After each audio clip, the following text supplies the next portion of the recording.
收听4月30的迦南之声，我是世界牧师平安。我们今天要继续来分享约伯记36章，罪孽或苦难就来祷告吧。不论现在的苦是因着罪还是没有原因，就是苦，不管是罪孽还是苦难，就来祷告吧。因为这位创造你的上帝，他要引导你走人生的道路，要使你在如果是罪孽要翻转过来，如果是苦难，我们要知道他是上帝，我们就能够在其中仍然有盼望。这样的盼望真的不是人能给，而是真实经历到上帝的人，经历到那生命的智慧的人，他那说不出来却能够影响你的力量，让你来经历。有一位女孩，她上幼稚园之前，她从来不知道自己跟其他孩子有什么样的不一样，直到她上学后发现，因为她的外表与众不同，所以她总是被人家嘲笑，甚至被霸凌。而这样的情形呢，就随着她一直长大，年岁的增加，会比较少吗？没有，竟然是越来越多。所以在一直被嘲笑、被霸凌，甚至恶意的攻击的当中，他开始抱怨他自己的生命，他开始沮丧，他充满了疑问。他说：为什么我只有一只眼能够看得见？为什么我穿衣服不能像其他人一样好看？为什么我的病还没有好？ Lizzy 她的遭遇其实很特殊，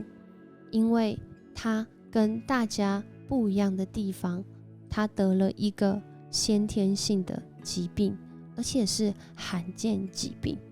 叫做新生儿型类早衰症。这个罕见疾病使他先天就失调，但没有办法自己就制造出脂肪，骨骼、心脏都相对虚弱，甚至导致他右眼失明。但是他父母亲是很爱他的父母亲，而且是把他不跟一般人做比较，而是单单的就是爱他，把他当常人一样来对待，来培养。他很记得父母常跟他说，你要知道你跟别人都一样，唯一的不一样就是你长得比较矮小，所以你可以继续勇敢去做你要做的事情。当然我们知道会这样讲，一定就是他跟别人有很多的不一样。然而 Lizzy 问的问题其实是很多人常常有的心声，他可能他的那个苦难，他的那个疑问是在他外表可以直接看得见，但许多的人他可能是苦在心里为什么我是这样？为什么我不能这样？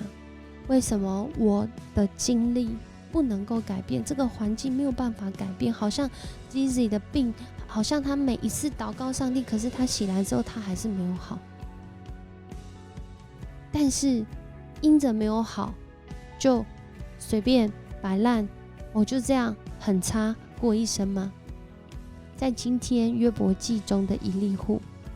他就试图在回应约伯的特殊遭遇，并且发表了他自己对上帝的认识。在这其中有许多值得我们来思想的他36章一开始就讲到，他认识的这位上帝是一位公正的上帝，他是一位伟大强大的上帝，而且他不轻忽，他不随意对待人。可是有许多的人，他被那个捆锁，好像那个苦难像捆锁抓住他，绑住他，让他们遭受到这些很惨的待遇或是什么的。在这里他说，上帝其实很多时候是在我们的苦难当中指出我们的罪恶。当然我们知道在约伯的身上，以利户的说法其实不一定适用因为我们知道约伯的遭遇是一个特例，好像我刚刚说这小女孩一样，其实她也不是小女孩了，她已经20几岁，然而她的体重却还停留在20几公斤。我们就可以知道，这样的人其实他的生命当中很多很多的辛苦，甚至我们没办法体会。所以苦难其实也是没有办法比较，在我身上的苦，在你身上的苦，在他身上的苦，就真的都是苦。然而那个苦却是在陪伴，在带领在遇见神的过程当中，慢慢的知道在这其中的滋味，不只是苦，会发现还有其他的滋味。那从上帝来的智慧就充满在这当中。所以以利户也在这里说到，他说什么呢？他说，所以经历苦难即便我们不知道原因上帝的伟大让我们好像很多时候我们很像是不明白的，但是在那个不明白当中，我们不要故意去行恶因为不敬畏上帝的人怎么样？怒气不息他们受惩罚，甚至他们仍然不向上帝求助他们还是要我就是这样，反正就这么差了嘛，再差也不差到哪里去啦。以利户说不要这样。我们都知道前面3个朋友，他们用一个因果报应观来回答约伯。其实大部分的时候，这些都是适用在人的身上，因为当我们做一件事情的时候，一定都会有它的结果。然而约伯却是在这样的常理里面出现了一个反常的状态，就是他没有这样，但为什么他会这样经历呢？他没有去行恶，但为什么他会去经历到这些看来是苦难，甚至是这个遭害的遭遇呢？在这里以利户他说到，上帝以苦难教训人，以这些困苦祸患来开启人的眼睛。然而上帝不只是好像允许你就在那个患难永远患难，他说上帝要在患难中就拔人出来，而且要使人享受那个平安。然而如果我们是得罪上帝，我们就会尝到在那个里面公义的审判。所以不要行恶，不要因着我们不明白的患难，我们就跟着一起作乱，而是我们要回到上帝的面前，因为上帝他仍然是公义，只是他的公义怎么临到你的生命当中，这个我们不是上帝，我没有办法决定。当这位 ZZ 当他长大的时候，我刚刚说他发现天啊，越长大这个霸凌越多，这个嘲笑越多，甚至到他17岁那一年发生了一件很可怕的事情。有人在这个 po 文上很喜欢 po 一些动物这些特殊人物的照片。有一天他的照片竟然被 po 上去，但是他照片被 po 上去的时候，上面的 title 竟然是写着这个全世界最丑的女人。他愿意他自己这样吗？他为什么要经历这样的苦？而在这样的苦难中，有人同理他吗？让人感受到很遗憾的是，下面的留言竟然没有一则是正面的回应，而其中有一则让他的生命好像那苦难拉警报，摇铃被摇醒了。有一个人说，你长得这么丑，怎么不拿枪把自己毙掉？当下圣灵感动他的心，告诉他，你要让别人来定义你，还是你要让上帝让你自己来定义自己？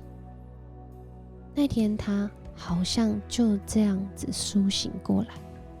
转向过来，他决定他要好好的生活，他要活出他对生命的理想目标。就在那个过程当中，一定也很多的挣扎。然而他说了一段话，我想对许多人来说，这或许也是我们正需要的。他说到他自己就是神的目的，他自己的创造，我就是神的目的。如果我展现信心，就要真正走在神为我预备的路上。神与我同在，他不撇弃我，永远不撇弃我，所以我不应该离开。不管是离开这个环境，离开世间，我不应该离开，因为我在这里，我就是上帝的目的。真的，上帝就透过他的生命祝福了好多的人，特别是在那个外在上看来特殊的。后来他们还办了一些走秀选美不是选美，应该说展览这样子的一个平台的分享。为什么呢？因为他想透过这样的方式让人来看见上帝创造那个人不同的美。而今天我们在这段经文的最后也看到以利户，他用大自然那奇妙可畏，人不能明白，不能完全明白，我们也没有办法创造出来的这些闪电雷击雷电预告风暴来临，竟然连牲畜都知道要躲避，我们怎么知道？他们怎么知道的？这是唯有上帝知道。所以要叫我们在这些事上要得着敬畏的心。所以当今天我们要来到上帝面前祷告的时候，今天 RPG 祷告的经文139篇23到24节这样说：上帝啊，求你查验我，知道我的意念，求你考验我，洞悉我的心思，求你看看我有没有走狂妄的思想，我有没有狂妄的思想，求你引导我走永生的道路。愿这成为我们的祷告，使我们不偏离神的心意，以别的当作我们自己的神，以这些负面的思想当作偶像，我们好像要去迎合他，所以我们故意要去证明我们比这个还好。我们不是活在这样的定义里面，而是活在上帝他对人的心意里面。而苦难在今天的经文说，它好像是警报声，它提醒人们注意，此时此刻我们的心是否与上帝的心对齐，人存敬畏的心。当我们这样子来寻求的时候，我们就要来听见，我们就能够安静下来，听见上帝隐含在世界要给予我们那了然于心，可能我们说不出来，但我们心里很清楚知道的智慧。我们一起来祷告。爱我们的主，我们来到你的面前，我们真的要说，这世上所发生的事情我们不完全能够明白，然而我们知道，在这我们不完全明白的世界当中，你永远掌权，你永远有办法，你永远是答案。恳求主你帮助我们，如同 Zizi 一样，我们有这样的信心来寻求，我们就是你创造的目的，透过每一个你所创造那独一无二的生命，来见证上帝你的同在。即使这苦难不会过去，然而我们的心却有十足的平安，因为我们知道我们得到的是永恒的生命。你也将这永恒的生命的历程，在我们在世，在这一生当中，每一天的生活就成为那美好的见证，不断的影响祝福我们自己和我们身边的人。恳求主你也帮助我们发现我们的心思意念，如果我们有得罪你的，帮助我们回转向你，使我们不在苦难中失去智慧的心。我们这样祷告，奉主耶稣的名求，阿们。很高兴跟你一起分享迦南之声。约伯的经历，我想每一个人都希望不要经历，然而若我们真实有经历在那苦难，甚至那苦难好像不会有结束的一天，但是上帝却能够转苦为甜，就在你依靠他的每一个时刻，要经历那了然于心的智慧。我是世界牧师，我们下次见。